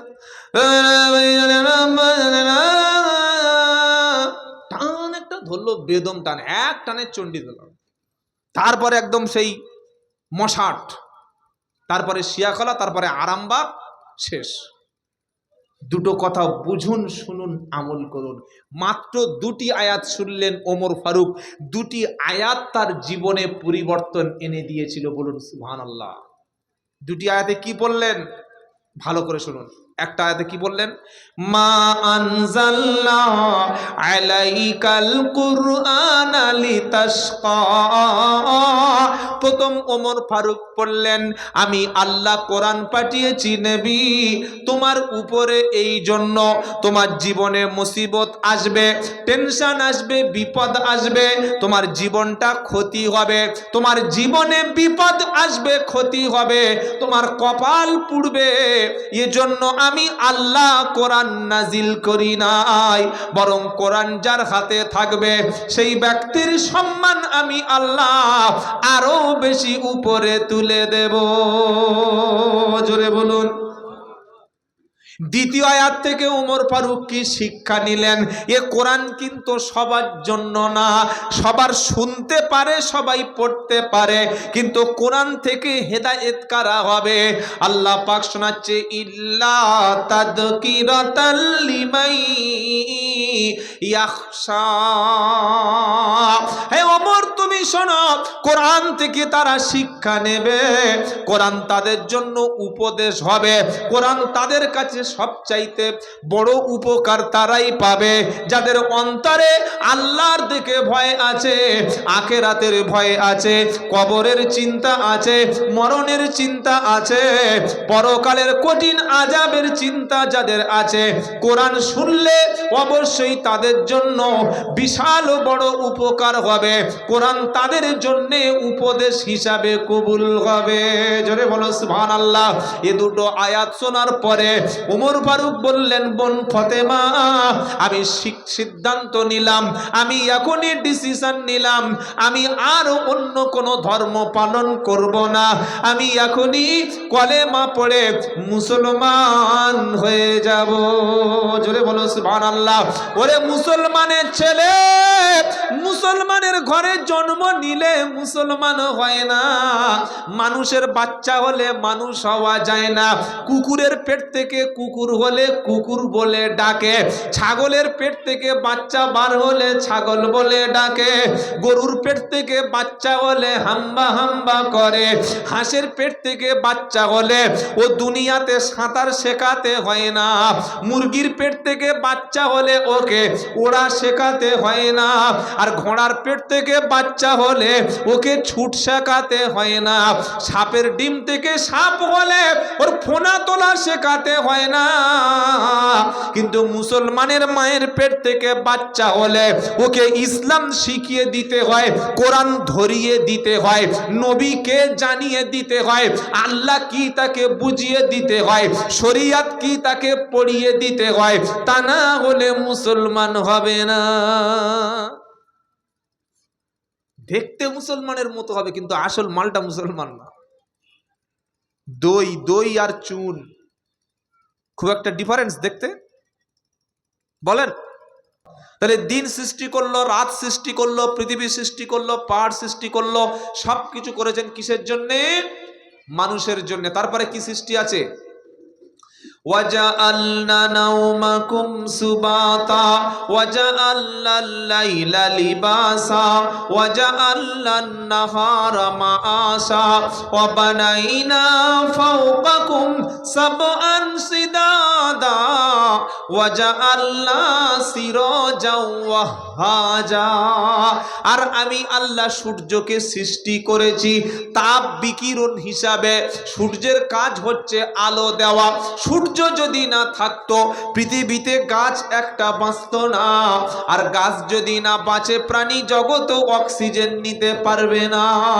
মানুষ মঙ্গল গ্রহে যাওয়ার চেষ্টা করছে, শোনেন নাই? মানুষ মঙ্গল গ্রহে যাচ্ছে, চাঁদে জায়গা কিনছে, শুনেছেন? এই যে আপনার তো হুগলি জেলার মানুষ, আল্লাহ আপনাদের পয়সা দিয়েছে, চাঁদে জায়গাটাকে কেনেন নাই? এখানে কোনো লোক চাঁদে জায়গা কিনেছে নাকি? কেউ কেনেন না এখনো? এই দেখো, প্রচুর লোক আছে যারা কোটিপতি, বিলিয়ন ট্রিলিয়ন টাকার মালিক। বিল গেটস বলুন, ইলন মাস্ক বলুন, এরকম বড় বড় যারা পৃথিবীর সেরা সেরা ধনী, চাঁদে জায়গা কিনছে, মঙ্গল গ্রহে জায়গা কিনছে। পৃথিবীর জায়গা আর কি হবে, চাঁদের জায়গা ডাইরেক্ট মঙ্গল গ্রহে জায়গা কিনছে। মাথায় কতটা ভূত চাপলে এরকম কাজ করে? তো আল্লাহ বলছে কেন চাঁদে জায়গা, কেন মঙ্গল গ্রহে জায়গা, কেন? কিন্তু থাকতে পারবে না। কেন পারবে না? অক্সিজেন না থাকলে, অক্সিজেন না থাকলে, গাছ না থাকলে সেখানে প্রাণী জগৎ বাঁচবে না। আর প্রাণী জগৎকে বাঁচানোর জন্য লাগবে গাছ। আল্লাহ সূর্যকে সৃষ্টি করেছেন, সূর্যের আলো পৃথিবীতে আসবে, ওই আলো গাছে পড়ে গাছ থেকে সালোক সংশ্লেষ পদ্ধতিতে মানুষের খাবার তৈরি হবে। আর এই খাবার, গাছের খাবার তৈরি হবে, গাছ অক্সিজেন সাপ্লাই করবে, কার্বন ডাইঅক্সাইড গ্রহণ করবে, তবেই পৃথিবীর মানুষ বেঁচে থাকবে। বলুন সুবহানাল্লাহ। তিনি আল্লাহ, তিনি এগুলি সব আমাদের জন্য তৈরি করেছেন। বলুন সুবহানাল্লাহ। আর কি করেছেন শুনুন। এবার সূরা ওয়াকিয়া খুলুন, আল্লাহ বলছেন, কি বলছেন? আফারাআইতুম মা তুমনুন আআনতুম তাখলুকুনাহু আম নাহনুল খালিকুন। আল্লাহ বলছে, বান্দা তোমরা যে বীর্যপাত হয়, তোমাদের শরীর থেকে যে শুক্রকীট, যে স্পার্ম, যে নুতফা, শুনছেন আপনারা? স্বামী স্ত্রী যেদিন বিয়ে হলো সেদিন স্ত্রীর পেটে কোনো বাচ্চা নাই। 1 সপ্তাহ গেল, 15 দিন গেল, 1 মাস গেল। স্ত্রী বলল, স্বামী মনে হয় আল্লাহ আমাকে সন্তান দান করবে। 3 মাস 4 মাস পরে ইউএসজি আল্ট্রাসোনোগ্রাফি করে রিপোর্ট আসলো, বিবির পেটে বাচ্চা। আল্লাহ বলছেন, আফারাআইতুম মা তুমনুন, ও বান্দা তোমরা যে বীর্যপাত তোমাদের হয়, শুক্রকীট শরীর থেকে বার হয়ে যায়। একটা পুরুষের যখন শুক্রকীট বীর্যপাত হয়, বিজ্ঞান বলছে 10 থেকে 15 কোটি একসঙ্গে শুক্রকীট বার হয়। এর মধ্য থেকে 1 পিসকে আল্লাহ নিল, একটা বেছে নিল। পুরুষের শুক্রকীট নারীদের মধ্যে থেকে নিল, গর্ভের মধ্য থেকে ডিম্বাশয় ডিম্বাণু, এই দুটোকে অ্যাডজাস্ট করে আল্লাহ আমার মতো আপনার মতো মানুষ তিনি তৈরি করলেন। বলুন সুবহানাল্লাহ। কোরআন শোনাচ্ছে, আফারাআইতুম মা তুমনুন, বান্দা তোমরা যে বীর্যপাত সম্পর্কে কি ভেবে দেখেছো? আআনতুম তাখলুকুনাহু আম নাহানুল খালিকুন, তোমরা তো বীর্যপাত শরীর থেকে হয়ে গেল। স্বামী স্ত্রী রাতে থাকার পরে গোসল সকালে ফরজ হলো। এবার বলো, এই শুক্রকীটটা 10 থেকে 12 কোটি শুক্রকীট স্পার্ম, এগুলোর মধ্যে একটাকে নিয়ে স্ত্রীর ডিম্বাণুর সঙ্গে আমি আল্লাহ মিশিয়ে দিয়ে ওটাকে রক্ত, রক্ত থেকে মাংস, মাংস পিণ্ড থেকে স্ট্রাকচার, আমি রুহু দিলাম, হাড় দিলাম, চোখ দিলাম, কান দিলাম। 280 দিন পরে মায়ের পেটের মধ্য থেকে কে বলো দুনিয়াতে আনলো? ওটা তোমরা করলে না, আমি করলাম। কে করলেন? করলেন কে? তিনি হলেন আল্লাহ। মানুষের কিসের অহংকার ভাই? মানুষ অহংকার করবে কি করে? আল্লাহ বলেন, হাল আতা আলাল ইনসানি হিনুম মিনাদ দাহরি লাম ইয়াকুন শাইআম মাযকুরা। 29 পারা সূরা দাহারের প্রথম আয়াত। আল্লাহ বলছে, বান্দা তোমার জীবনে কি এমন একটা সময় ছিল না যে তোমার কোনো পরিচয় ছিল না, আইডেন্টিটি ছিল না, কোনো তোমার স্ট্যাটাস ছিল না, দুনিয়াতে তোমার কেউ চিনত না? আমার নাম মোহাম্মদ আব্দুল্লাহ জুবায়ের, আমার জন্ম 1992, 1992। বলুন 1991 সালে আমার কোনো পরিচয় ছিল? কেউ জানতো? যাদের বয়স 50, আজ থেকে 60 বছর আগে আপনার কোনো পরিচয় ছিল না। যাদের বয়স 70, আজ থেকে 71 বছর আগে দুনিয়ায় তাদের কোনো পরিচয় ছিল না। আমরা মানুষ কিভাবে অহংকার করতে পারি? জন্মটা দিয়েছেন সেটা অন্যজন, গর্ভে ধারণ করেছে সেটাও অন্যের উপরে ভরসা করে। পৃথিবীতে এসেছি আমি নিজের ইচ্ছা আসি নাই, আল্লাহ আমাকে পৃথিবীতে এনেছেন। জন্মের পরে প্রথম মুখে খাবার আমি নিজে নিতে পারি নাই, মা আমাকে খাইয়েছে। জন্মের পরে পৃথিবীতে প্রথম পোশাকটা ওটাও অন্য একজন কেউ পরিয়ে দিয়েছে। জন্মের পরে আমি যখন হাঁটতে শিখেছি, ওই হাঁটাটাও একজন হাত ধরে আমাকে শিখিয়েছে। জন্মের পরে আমি যখন কথা বলতে শিখিয়েছি, আব্বা বা মা বা দাদু বা কোনো একটা শব্দ, এটাও আমাকে কেউ শিখিয়ে দিয়েছে।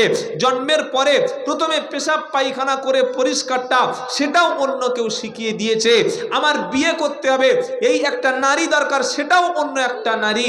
মরণের পরে যেদিন মারা যাব, সেদিন আমার গোসলটাও আমি নিজেই দিতে পারবো না, অন্য একজন দেবে। আমার জীবনের শেষ কাপড়টা সেটাও একজন পরাবে। আমার শেষ ঘর, শেষ ঠিকানা, কবর, সেটাও একজন খুলে দেবে। আমার জানাজার নামাজ পড়ানোর পরে আমি তো খাটিয়ায় লম্বা হয়ে পড়ে থাকবো, ডান দিকে বাম দিকে কাঁধ হতে পারবো না। আমার খাটিয়াটাকে ধরে নিয়ে, আমার খাটিয়াকে কাঁধে করে নিয়ে কবরে যাবে, সেটাও অন্যজন। বলুন, জন্ম থেকে মৃত্যু পর্যন্ত আমরা প্রত্যেকে অপরের উপরে ডিপেন্ডেন্ট। আমরা নিজেরা বলি আত্মনির্ভরশীল, আরে সব কিছু নির্ভরশীল আল্লাহর উপরে, মানুষের উপরে। যে মানুষ জন্ম থেকে মৃত্যু পর্যন্ত অপরের উপর নির্ভরশীল হয়, অপরের উপরে ডিপেন্ডেন্ট হয়, সেই মানুষ কখনো নিজেই স্বয়ংসম্পূর্ণ হতে পারে? সেই মানুষের কোনো অহংকার থাকতে পারে না। আল্লাহ বলছেন সব কিছু আমি আল্লাহ সৃষ্টি করেছি তোমাদের শান্তির জন্যে, তোমাদের যাতে ভালোবাসা হয়, তোমাদের পৃথিবীতে যাতে বাঁচতে পারো, বাঁচার জন্য সৃষ্টি করেছি। বলুন সুবহানাল্লাহ। তোমাদের জন্য যানবাহন সৃষ্টি করেছি, ওয়াল খাইলা ওয়াল বিগালা ওয়াল হামিরা লিতারকাবুহা ওয়াজিনা ওয়া ইয়াখলুকু মা লা তা'লামুন। আল্লাহ বলছেন সূরা নাহাল, তোমাদের জন্য বানিয়েছি ঘোড়া, গাধা, খচ্চর। আমাদের এখানে ঘোড়া লাগবে না, কিন্তু আপনি যখন পাহাড়ি এলাকায় যাবেন, মরুভূমিতে যাবেন, কি লাগবে? উট লাগবে। আপনি কাশ্মীরে বেড়াতে গেলেন, গাড়ি উঠবে নাকি পাহাড়ে? সম্ভব না। ওখানে লাগবে গাধা, ওখানে খচ্চর, ওখানে ঘোড়া। দুর্গম পথগুলি এগুলো নিয়ে আপনাকে বহন করে চলবে। বলুন সুবহানাল্লাহ। আল্লাহ পাক মানুষের পৃথিবীতে বেঁচে থাকার জন্য যা কিছু দেখতে পাচ্ছেন সবগুলি অবদানকার আল্লাহর। মানুষ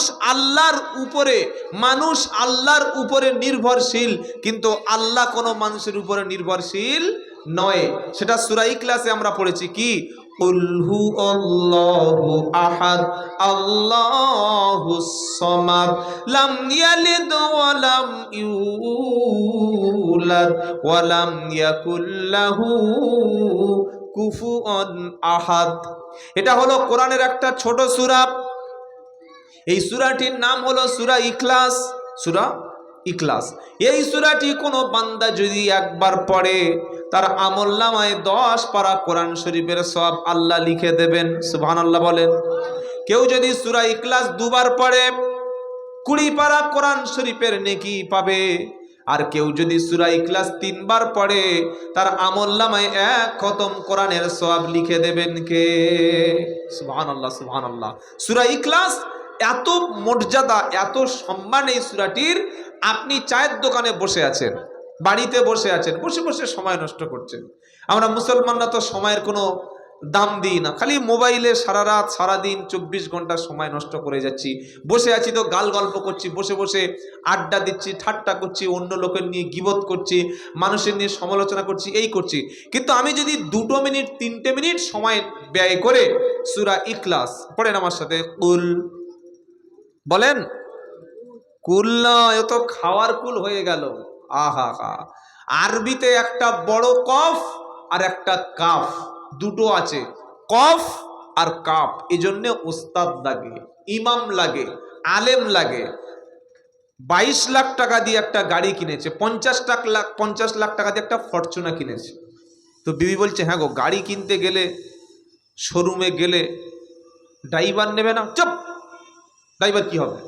আমার টাকায় আমি গাড়ি কিনবো, আমি চালাবো, তুই খালি পিছনের সিটে বসে থাকবি। বিবিকে বলছে। বিবি বলছে, তুমি চালাতে পারো? বললে, ও ঠিক করে নেবো, ও গাড়ি সিটে বসে ঠিক দেখে নেবো। কি বুঝলেন? গাড়ি কিনতে গেছে, কলকাতায় গেছে, গিয়ে সাঁতরাগাছি শোরুমে গেছে। গাড়ি কত? 22 লাখ। একদম ও তোর 1-2 পয়সা কম হবে না, হবে নাকি? কোম্পানির যা ফিক্সড প্রাইস একইভাবে হবে। 15 লাখ টাকা বা 10 লাখ টাকা ডাউন পেমেন্ট, বাকিটা ইএমআই করে টাকা জমা করে একদম গাড়ির সঙ্গে সঙ্গে ক্যাশ নিয়ে নিল। তখন ওই গাড়ি যিনি হ্যান্ড ওভার করছেন, গাড়ির সমস্ত কাগজ পেপার সব দিয়ে দিল। বলে, আপনার ড্রাইভার? বলে, আমি ড্রাইভার, আমি নিজে চালাবো। আশ্চর্য লোক তো, চালাতে পারেন? বললে, হ্যাঁ, ও ঠিক হয়ে যাবে। বলে গাড়ির চাবিটা নিয়ে দিয়ে আর গাড়ি চালাতে হবে, ক্লাচ ধরতে হবে, স্টিয়ারিং ধরতে হবে, গিয়ার দিতে হবে, তাই তো নাকি? ও কি করেছে, পাগলা খ্যাপা, ও গাড়িটা স্টার্ট করেই আর একদম গিয়ারটা টেনে 3rd গিয়ারে দিয়েছে, দিয়ে আর ফুল পিক আপ চালু করে একদম মানে ক্লাসে পা দেয় নাই, সোজা একদম পিক আপে চাপ মেরে দিয়েছে। বুঝলেন? যেই দিয়েছে, সামনে ছিল বিশাল একটা দেয়াল, আরাম, ব্যাস বেলুন, গাড়ির যে সামনে বেলুন থাকে না, হ্যাঁ, ওই যে অ্যাক্সিডেন্টের যে বেলুনগুলো, ওই বেলুন এয়ার ব্যাগ ফেটে গাড়ি মুখ তুবড়ে আর এর মাথা ফেটে ঝরঝর করে রক্ত আসছে। পিছন থেকে বিবি সেও অজ্ঞান হয়ে গিয়েছে। শোরুমের লোক কোনো রকমের বাড়িতে ফোন করে বলছে, গাড়ি পড়ে আছে, লাশ নিয়ে বাড়ি যাও। কি হবে না? হবে না? অনভিজ্ঞ, এক্সপার্ট নয়, ড্রাইভিং করার মতো কোনো তার যোগ্যতা নেই, এক্সপেরিয়েন্স নেই, এরকম ব্যক্তি যদি না ট্রেনিং নিয়ে না কোনো দিন ড্রাইভ করার মতো কোনো যদি তার বুদ্ধি না থাকে, যোগ্যতা না থাকে, সে যদি 1 কোটি টাকার গাড়িতেও বসে, দুর্ঘটনা ঘটবে না? ঘটবে না? জোরে বলেন। ঘটবে। প্রচুর মানুষ আছে হজে যায়, যায় না? হজে যায়, সকলে বলছে চাচা হজে তো যাচ্ছ, কোরআন শরীফ শিখেছ? কি কোরআন শরীফ শিখে কি করবো? আরে 5 লাখ টাকা দিয়ে ভিসা করেছি, পাসপোর্ট করেছি, এজেন্সির সঙ্গে যোগাযোগ করে আমি 3 কিস্তিতে টাকা পরিশোধ করেছি। কালকের আমার বাড়িতে খানা, সামনে ওই ফেব্রুয়ারি মার্চে এপ্রিলের 22 তারিখে আমার কলকাতা থেকে ফ্লাইট রয়েছে, জেদ্দার ফ্লাইট রয়েছে, আমি চলে যাব। আর তুই বলছো কোরআন শিখবে? হজের সঙ্গে কোরআনের কি সম্পর্ক? গরম করো না চাচা, মাথা গরম করো না। কি বলছি শোনো, হজ করতে যাচ্ছ 5 লাখ টাকা খরচ করে, তুমি তো হজ করতে যাবে অনেক পয়সার মালিক। তুমি কাবা শরীফের সামনে গিয়ে 1 রাকাত নামাজ পড়বে।